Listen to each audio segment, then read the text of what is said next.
ensimmäistä YouTube-videoa. Tänään mä oon matkalla Turusta Nauvoa polkupyörän kaa. Mulla on tossa rinkka ja teltta ja makuupussi mukana ja tarkoitus olisi olla yksi yö Nauvossa. Huomenna aamulla sit polket takas Turkuun. Tänään on heinäkuun 13. päivä, lauantai. Lämpötila 25 astetta. Tällä hetkellä kello on jotain ilta kuuden aikaa ja on aika hikisää polkea. Mut ei saa valittaa, kerrankin tullut lämpimäät kelit tänne Pohjolaan, niin täytyy yrittää nauttia. Mä oon nyt tässä Kirjalan saarella kohti Paraisten keskustaa. Tarkoitus olisi siinä pysähtyy tankkaamaan vähän ruokaa ja vettä ja siitä sitten jatkaa Nauvoa. Mä muuten kuvaan nämä videot mun puhelimella. Mulla on iPhone 14. Mulla ei ole mitään erillistä kameraa vielä hommattu tai mikrofonia, niin en tiedä millainen tää laatu ja varsinkin äänenlaatu on tälleen pyöräillessä, mutta toivottavasti kuuluu jotain muutakin kuin huminaa.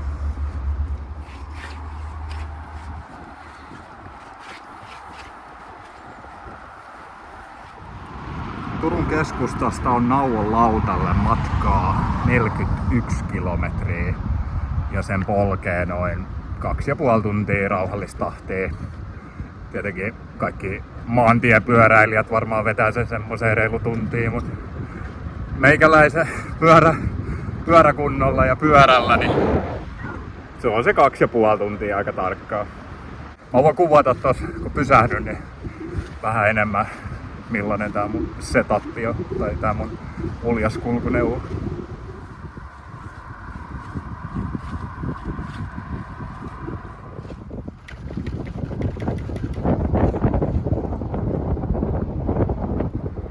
Se tässä reitissä on mukavaa, että tää on kokonaan pyörätietä ihan tonne Nauvon lautalle asti ja asfaltoituu.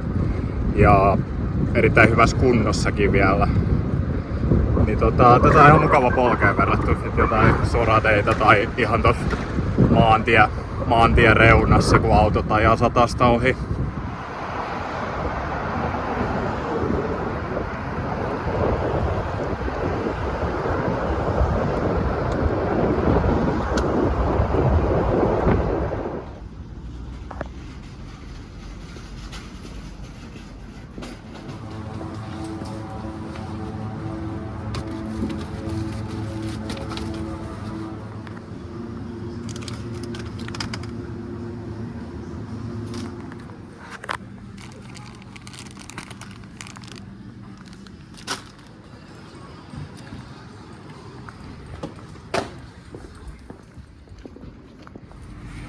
Ruuat ja vedet tankattu, sit matka jatkukoon. No niin, nyt ollaan matkalla Paraisten keskustasta kohti Nauvon lauttaa, eli yli puolen väliin ollaan tultu. Tästä on mun mielestä 17 kilsaa siihen lautalle ja Turun keskustasta on Paraisilla 23 kilsaa, niin pikkasen yli puolen väliin. Viimeksi mun meni Turun keskustasta Paraisten keskustaa 1,5 tuntia. Nyt mun meni vaan tunti 10 minuuttia. Sama effortti tai ehkä pienempikin effortti. Mut oon vaihtanut polkupyörää renkaat. Pikkasen kapeampia, kovemmat rengaspaineet. Niin rullaa huomattavasti paremmin. Ja kello tulee 6:30. Ja tästä menee suurin piirtein tunti, ehkä vähän alle. Niin mun pitäisi olla sit 7:30 aikaa siinä lautalla. Eli varmaan joskus 8 aikoihin olisi sit perillä. Lämpötila tippunut 2 astetta, enää on 23 astetta. Edelleen tosi lämmintä. Katoin, että yöali pitäisi olla 16 astetta, niin sekin on kyllä suomeksi tosi lämmin. Eli ei varmaan tarvitse edes makuupussia enää lainkaan. Mulla on silti makuupussi ja kevyt toppatakki varmuuden vuoksi.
Nauvon lautalle päästy. Enää onkin ihan pikku matka, niin pääsee tonne paikkaan, mihin mä aion mun teltan laittaa. 40 kilsaa tultu, Varaista keskustasta polki tähän 55 minuuttia, 17 kilsaa. Aika rauhallinen tahti.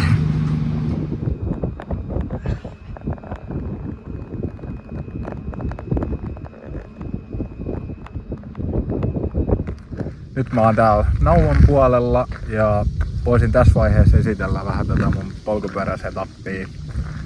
Tästä on koko komeudessaan.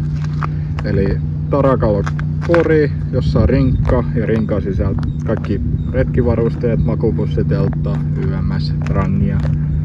Ja sitten pari vesipulloa ja edessä mulla on vielä kumisaappaat ja vesisäiliö, koska mulla on nyt pyöräilykengät jalassa, niin näille ei oikein tuolla metsässä, mihin mä oon seuraavaksi menossa, niin pärjää.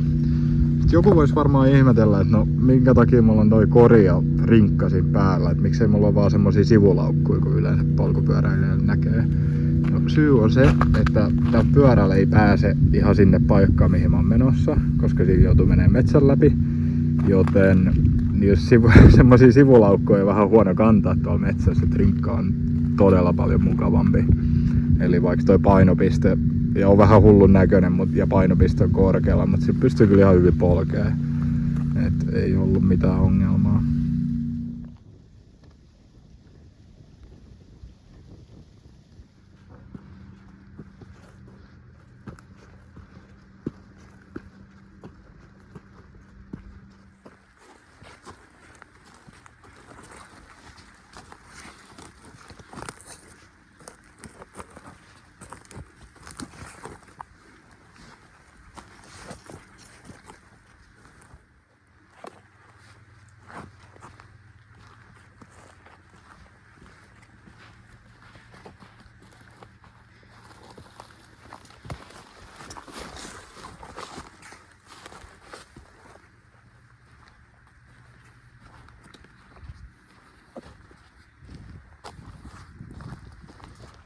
Nyt kello on 7:50 illalla. Vielä pitäisi löytää telttapaikka ja sen jälkeen pääsisi tekemään ruokaa. On tää aika raskasta. Pyöräily on melkein helpompi osuus kuin tää metsässä tarpaminen tai rinkan kanssa. Mut en valita, täällä ei oo ketään mun lisäksi. Mä saan olla täysin yksin. Ton varsinaisen telttapaikan löytäminen ei oo edes vaikeeta. Mut mä koitan aina laittaa sen telta sillä lailla, että siinä on hyvät näköalat, mielellään merinäköalat, niin sit joutuu näkemään pikkasen enemmän vaivaa. Mut jos ei olisi mitään väliä mihin laittaisi, niin kyllä täällä paikkoja on kyllä ihan runsaasti.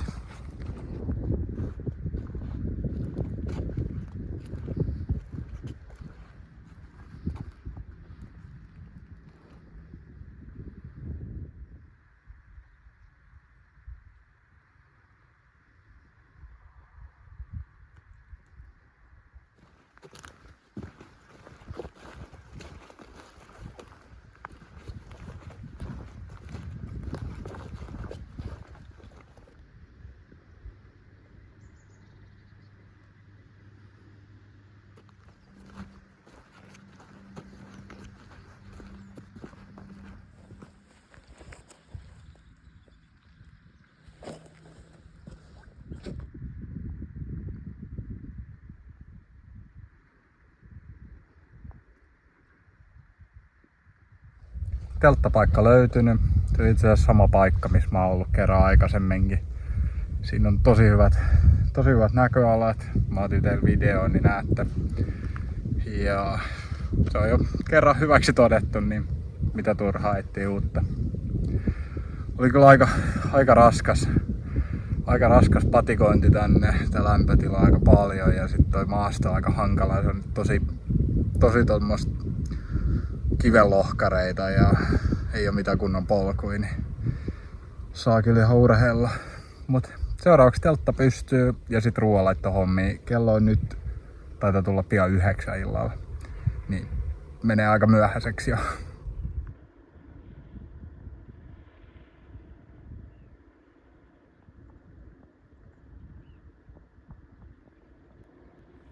Mulla on tommonen Tentsile puuteltta ja se tarvii 3 puuta ja se jännitetään niiden väliin. Mä oon löytänyt tässä aika sopivat puut sillä. Eli toi puu ja sit toi tuolla kauempana ja tämä muodostaa tommosen kolmion, mihin sen saa asennettua. Ja tässä olisi sit maisema. Ei huono.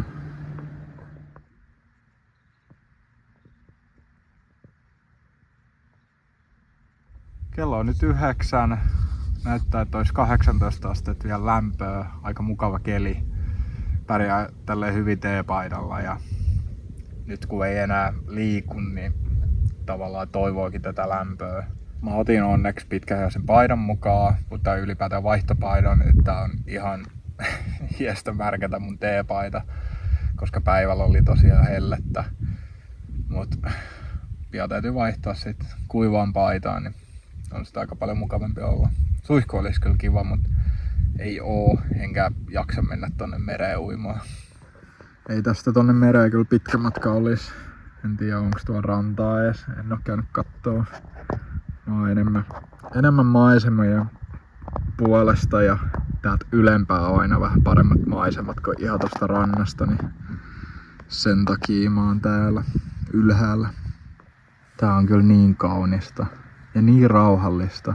Täällä ei oo ketään mun lisäksi. Ei oo oikeastaan mitään ääniäkään.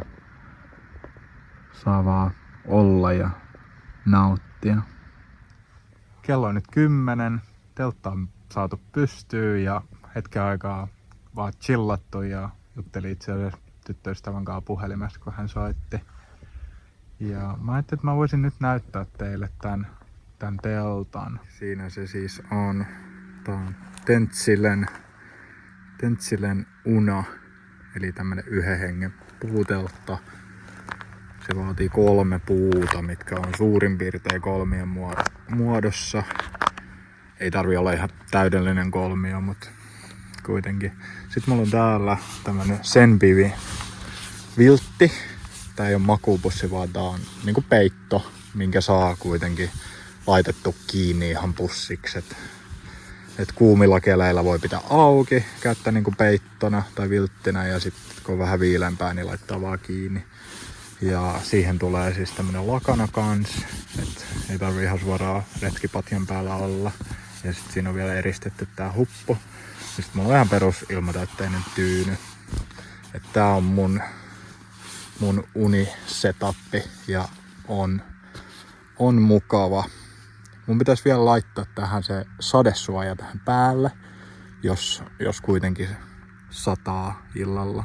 En tiedä sataako, mutta ehkä varmuuden vuoksi vois laittaa, kun ei näistä Suomen keleistä ikinä tiedä, ettei herää ainakaan siihen, että on sit makupussi ihan märkä.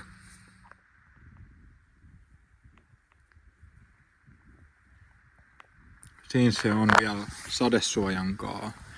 Eli nyt ei haittaa vaikka pääsis vesisade yllättää.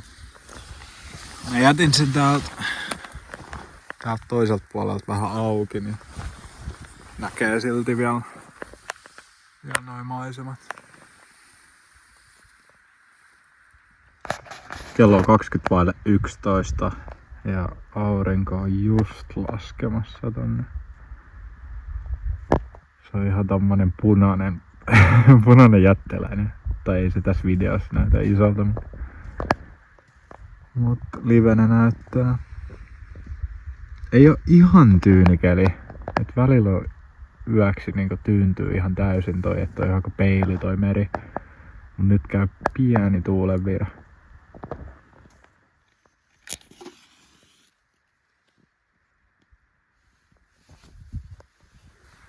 Retkikeittimenä mulla toimii perusvarma trangia, spree poltin, eli ei kaasu. Voi käyttää tämmöstä polttonestettä. Mä tykkään tästä sen takia, koska tää on täysin hiljainen. Kaasu pitäisi vähän enemmän ääntä, mutta voi olla, että mä jossain kohtaa hommaan se kaasukeittimen, että se on ainakin nopeampi. Sitten mulla on tänään teen maapähkinä tofu-wokkia. Ja Sitä mä oon tehnyt aikaisemminkin, se on tosi hyvä. Nyt mulla on tofut pilkottu. Ne saa mennä pannulle paistumaan. Seuraavaksi mun pitäisi keittää noin nuudelit ja sitten pilkkoa parsakaali ja tehdä kastike. Nyt kun tofut on siellä paistumassa, niin mä ajattelin laittaa nuudelit veteen, mutta ilman että keittää sen veden. Mä bongasin yhden toisen retkeilijän videolta, että hän niinku upottaa nuudelit kylmään veteen ja se saa ne notkeeksi ja sitten lopulta hän laittaa ne kaikki tonne pannuun, niin sitten ne vaan lämpenee. Mä en oo itse sitä testannut aikaisemmin, mutta mä ajattelin nyt ottaa sen testiin, koska mulla on vaan yksi liesi, niin en mä pysty samaan aikaan keittämään vettä ja paistaa noita. Saa nopeutettua hommaa.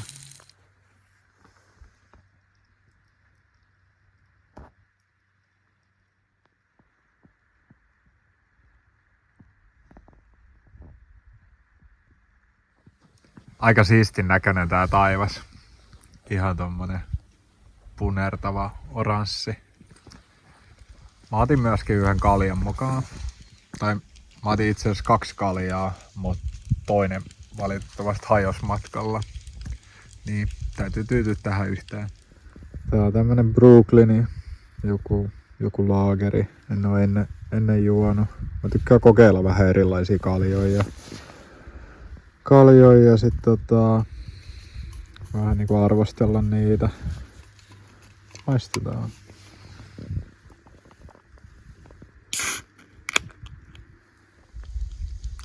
Hippis.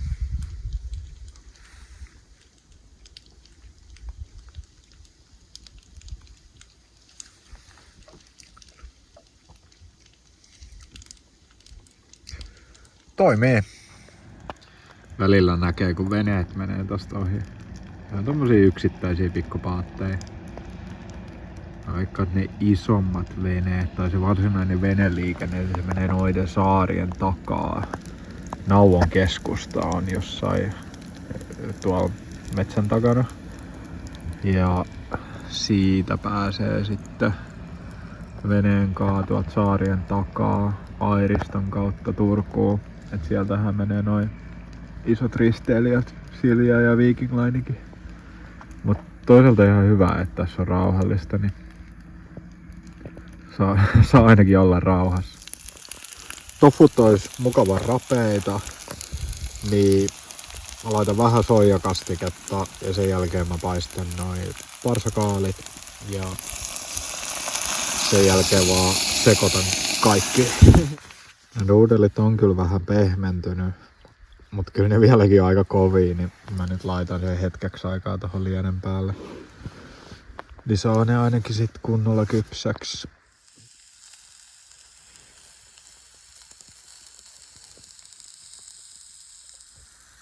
Nyt muuten on tyyntynyt tuuli, kuten huomaan tosta pinnasta, niin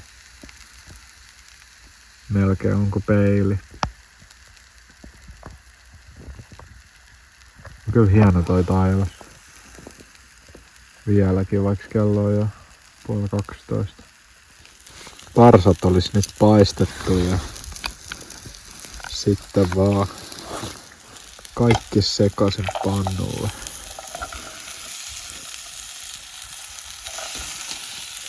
Tarvin toisen käden, että mä saan vähän sekoiteltua ja sitten lopulta toi kastike menee tohon päälle. Nyt se olisi vihdoin ja viimein valmis. Anna sen hetken aikaa vielä lämmetä tossa lienen päällä ja sit vaan syömään. Tässä on siis ihan törkeä määrä ruokaa. Kunnon vokkipannuja. Mä teen sillä, että mä koitan syödä tosta puolet ja sit mä laitan loput puolet säilöön ja mä syön ne huomenna aamulla ennen kuin mä lähden täällä.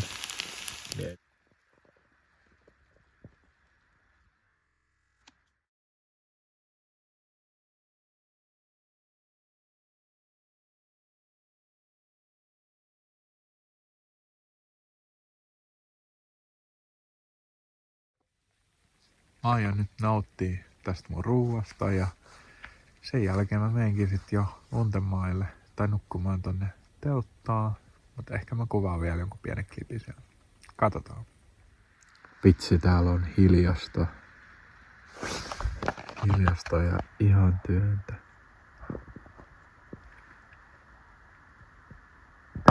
Tuolla on jollain valot päällä tuossa saaressa.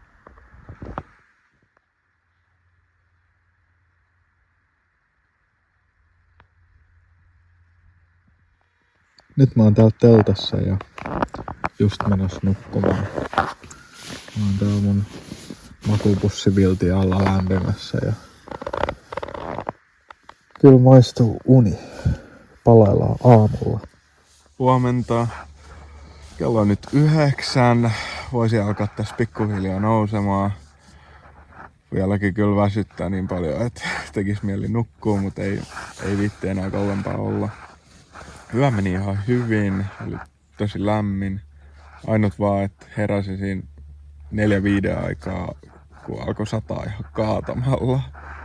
Ja sit tuli jonkun verran meteliä, kun noi sadepisarat hakkaa tohon sadesuojaan. Niin siihen heräs väkisinkin, vaikka on korvatulpat. Ja no se loppui sit siinä vähän ennen 6. Niin sit mä sain uudestaan nukuttua. Ja ei siinä. Mä nousen tästä pikkuhiljaa ja rupean laittaa aamupalaan.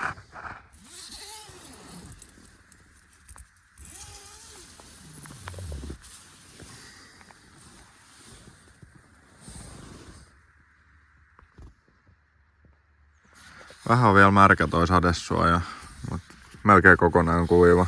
Aurinko kuivattanut.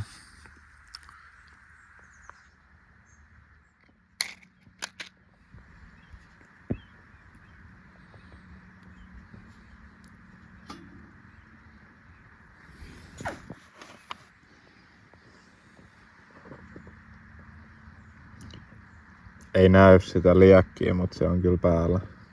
Se tulee pikkuhiljaa tossa näkyviin. Mä laitan nyt laitan nyt mun eiliset jämät tonne. En saanut, niinku epäilinkin, että en saanut kaikkea sitä syötyä, mutta ei se mitään. Mä syötän nyt aamupalaksi ja sit keitän lisäksi kahvit. Mä otin tämmösen Nescafe 3-in-1 pikakahvin mukaan. Mä en jaksanut tällä kertaa raahata kaurajuomaa kahvia varten, niin mä testaan, että onko tää juomakelpoista.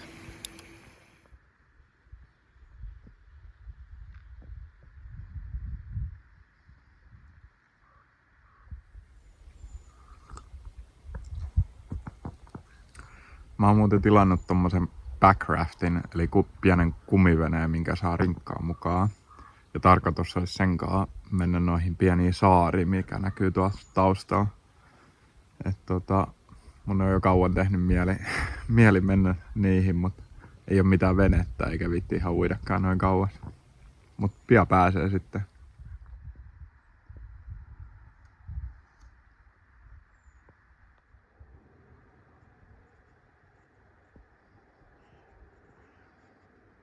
Mä aloin nyt pakkailemaan.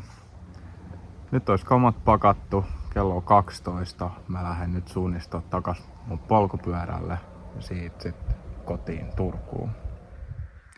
Leave no trace, eli suomeksi älä jätä jälkiä.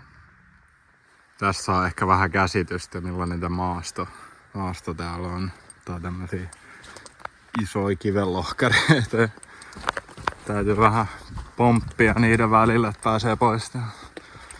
Sen takia täällä ei varmaan olekaan ikin ketään muuta kuin mä. Tää on niin vaikeakulkuinen paikka.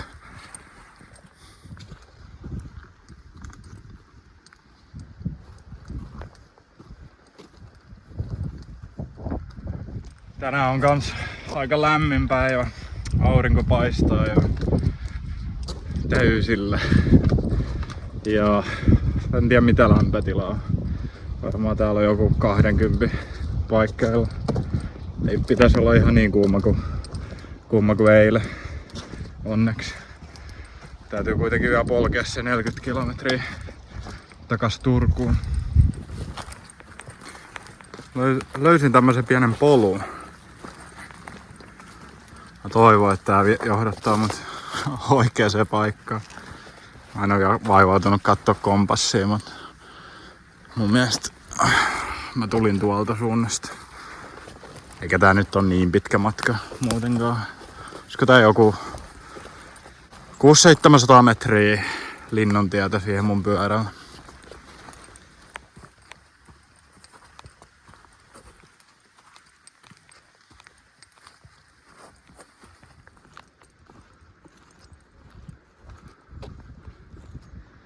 On kyllä upea keli.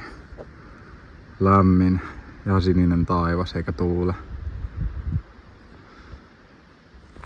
Nämä paluumatkat on aina huomattavasti kevyempiä, kun rinkka on niin paljon kevyempi.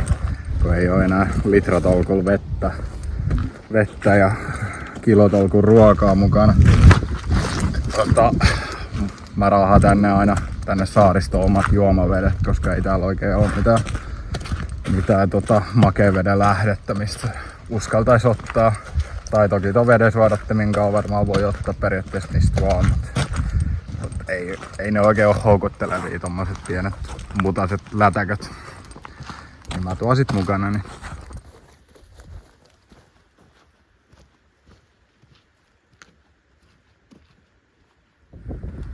Tässä on yksi esimerkki näistä ainoista vesilähteistä, mitä täällä tai ainakin tässä paikassa on. Eli ei ole mitään järviä tai jokia. Merivettä ei voi juoda. Ja en mä kyllä totakaan joisi edes keittämällä ja suodattamalla. Niin mukaan vaan vedet.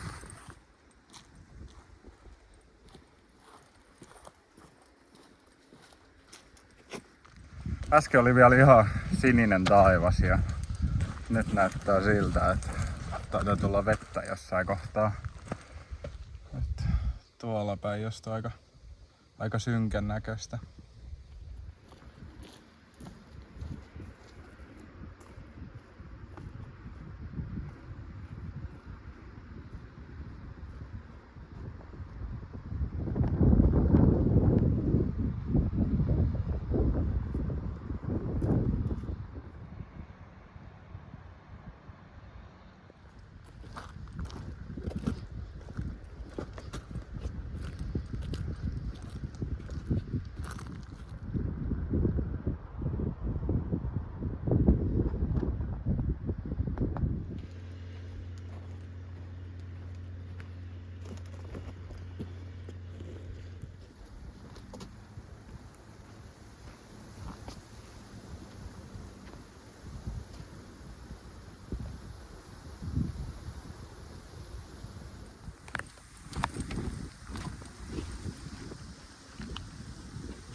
Mä käyn joka kesä täällä saaristossa useamman kerran ja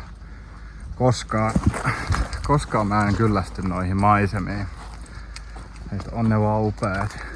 Toki olisi vaihtelun vuoksi kiva joskus käydä niinku ihan vuoristossa vaeltamassa ja telttailemassa, mutta meillä ei valitettavasti täällä Suomessa oikeastaan oo semmosia vuoria.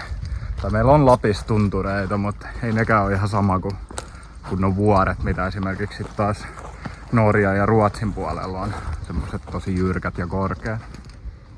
Mut vaikkei Lapissakaan ole ihan kunnollisia vuoria, niin onhan se luonto siellä tosi hienoa. Et on siellä joskus käynyt, en vaeltamassa, mutta muuten laskettelemassa. Ja on se hienoa ja siellä ei ole lainkaan ihmisiä, tai siellä on sitä erämääaluetta niin paljon. Ja, kyllä mun täytyy sinnekin joskus mennä. Siinä on vaan pirun pitkä matka täältä ihan toisesta päästä Suomeen. Mutta ehkä joskus. Saa olla varovainen, kun menee näitä jyrkkiä kalliorinteitä takas tonne rantaan. Nää on sateenjäljiltä. Voi olla tosi liukkaita.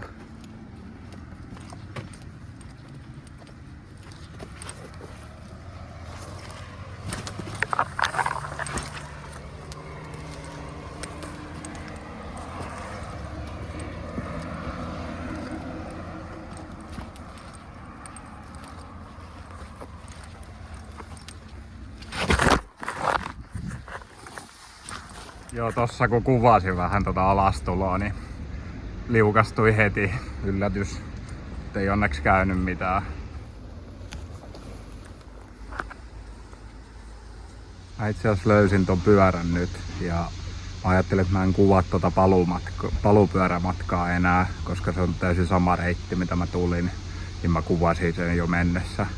Ja mä lopetan tämän videon tähän ja kiitos, että jaksoitte katsoa loppuun asti. Katsotaan teekö mä vielä jossain kohtaa uuden videon.